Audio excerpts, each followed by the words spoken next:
Welcome, ladies and gents. The Mandalorian is back with Season 3, and Episode 1 was released today. This will be my full spoiler review, primarily just because it's very difficult to talk about this show without getting into spoilers. Now, in terms of no spoilers, it was good. It was really good. Like, it's nice to be back in this world. The sense of Grogu and Din Djarin's relationship is very endearing. It's very heartwarming, and it's just overall nice to be back in this world. This is a part of Star Wars that is good, and I like it, and I'm happy to be back, basically. And things have developed and changed and grown, obviously, as the show has progressed, and this particular episode in this season is all about Mandalore and the Mandalorians, very specifically the Mandalorians. Now, obviously, we know that the new mission for Din Djarin, previously, it was obviously all about, reuniting Grogu with the Jedi. Grogu then came back to Din Djarin, which has now changed the dynamic. It's basically done a soft reboot of the whole series. What's the mission now? It's him reuniting Mandalore, basically, and creating Mandalore once more, but also removing himself from being an apostate and seeking redemption by bathing in the living waters in the mines underneath Mandalore. So that's basically what the new mission is, and this was a really good entry point to this particular mission and series. Straight away, in terms of an entry point, we start off with the clan of Mandalorians, and they're basically baptizing a brand new youngling into the Creed. And there's some beautiful imagery there, very religious iconography. The child is standing in, a sort of a lake, a pool of water, obviously very reminiscent to a baptism. And we go into a cave, and the armorer is there creating a brand new helmet to give to this child, and obviously recite the lines of, "This is the way, you will never remove your helmet again," etc. etc, etc. And that was a really good entry point. We obviously got the mythosaur iconography, which we've seen many times, for those that don't know. It was an ancient beast on Mandalore, huge mythical beast that the Mandalorians hunted and tamed, and obviously did that to extinction. And whilst they're doing that, and they're sort of trying to baptize this youngling into the fold, boom, boom, boom, a gigantic alligator type monster, which I couldn't actually find anything on. I wasn't able to figure out what that alien is, but it came up and tried to attack them all. And a really cool scene played out in terms of all of these Mandalorians working together. Someone got chomped up, which was quite funny. But all of these Mandalorians working together to beat this giant monster, this alien. And it worked really well.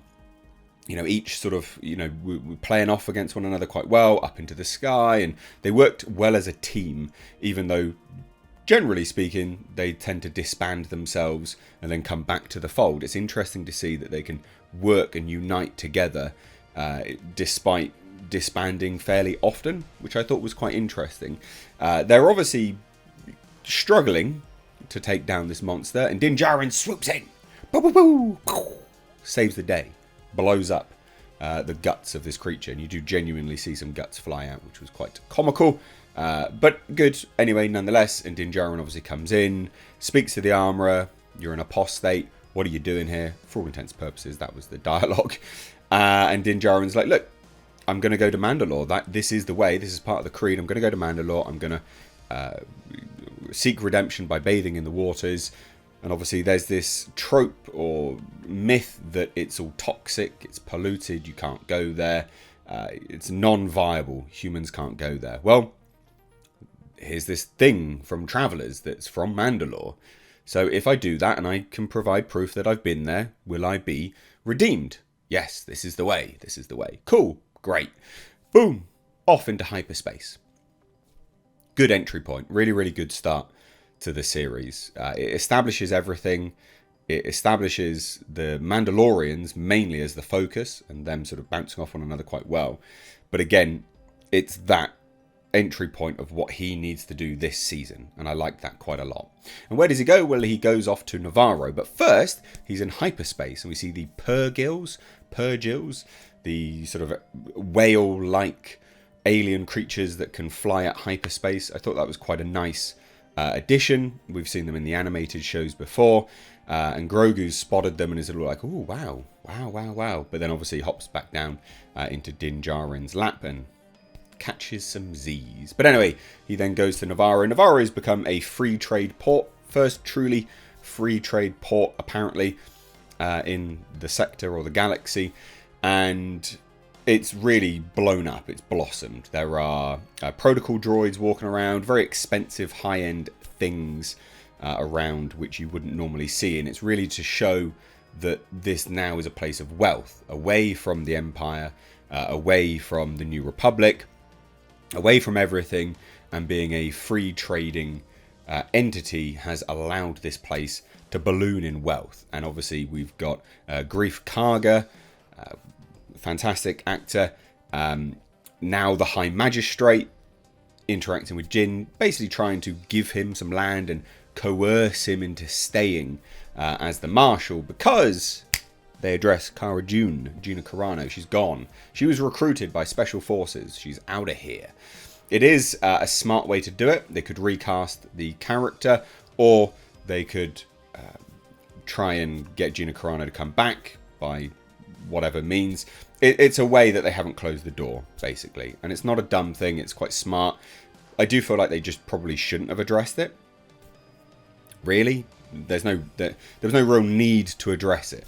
At no point did her presence feel, that it was missing, basically. So I think that was a bit of an interesting element, but they chose to address it. It was a smart way to do it, because if they want to bring her back, they can. Oh, and just real quick, because I forgot this when dealing with Nevarro. Moff Gideon was sent off essentially to a war tribunal, so that will come into Coruscant, I believe, further down the line. But that was interesting and will probably lead to his escape. They've teased some elements of this in the trailers where the Doctor was sort of floating around on Coruscant. So yeah, I think that'll be interesting. But I had to dive in because I forgot this.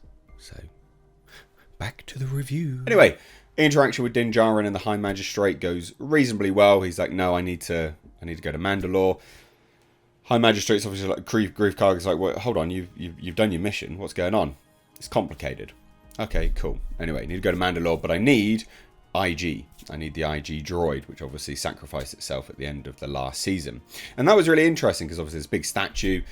He needs the droid because it's the only droid he trusts, and he wants to take him away with him down to Mandalore. He needs the assistance. That was quite smart. They tried to fix him, but previous to that, there are some pirates. Basically, it looks like the High Magistrate's done a deal with pirate Captain Shard, and who's like a new character, FYI, voiced by Christopher Lloyd, I believe. And they've done a deal for all intents and purposes, and the High Magistrate's like, we're separate to that now. We're basically above this deal, which I thought was quite interesting and could lead to further conflict down the line. I mean, it will inevitably lead to further conflict down the line, absolutely unequivocally. And the pirates interact with Greef Karga and Din Djarin to a point where Din Djarin and the High Magistrate, Greef Karga, kill a whole bunch of them, and then one runs off and scarpers, basically because he's demanding a drink in a school, of all places.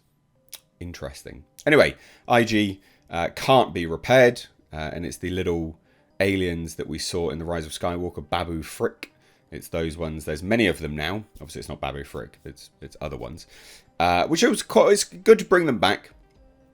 Good to bring those little aliens back. They're not bad. And the interaction with Grogu and the aliens was quite funny because Grogu's trying to grab them thinking they're toys, which was quite cute. Grogu is just the best character. He's the best character because he bounces off Din Djarin in such a good way. He humanizes the Mandalorian, and that's what they do so well.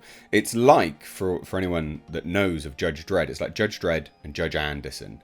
They bounce off one another well because you have the almost dehumanized character, stone cold, versus quick wit and sort of, charm, and that's how you humanize those kind of characters. They work very well against one another.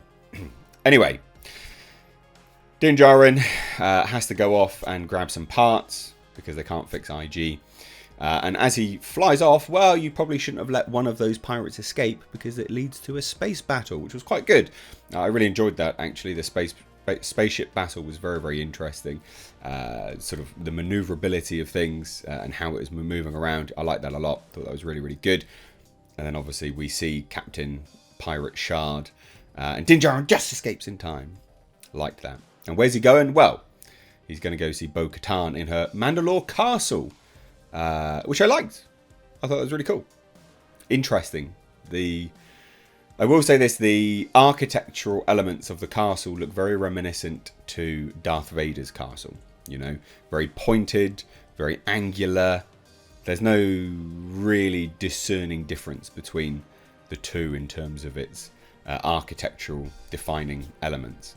But Bo-Katan's like, look, you know, you've basically destroyed us. The Creed's destroyed us. You've destroyed us. Your cult's destroyed us. All my people have disbanded, but if you wave that Darksaber around, they'll follow you. So that was, yeah, some resentment there for sure. Some resentment there for sure. And anyway, he blasts off again, once more, as you do. And then we have essentially closed out the episode. There's not really too much else to discuss there, to be honest. It was a really good episode. I really enjoyed it. And I rambled on for far too long, so I'm sure you're really bored now. But it was a good episode. Very enjoyable. One I would recommend. Yeah, watch it. Watch the episode. But if you've got any further thoughts, you didn't like it, you did like it, let me know. The music is notably different. I think they have changed the scorer, if I remember rightly. And it's notably different now, but not in a bad way. I would say a good way. It's different, but it's not bad. So, different, same, different, good, who knows. Only time will tell on that. But let me know what you thought of this episode down below. If you're new here, do hit subscribe. Thank you all so much. Take care.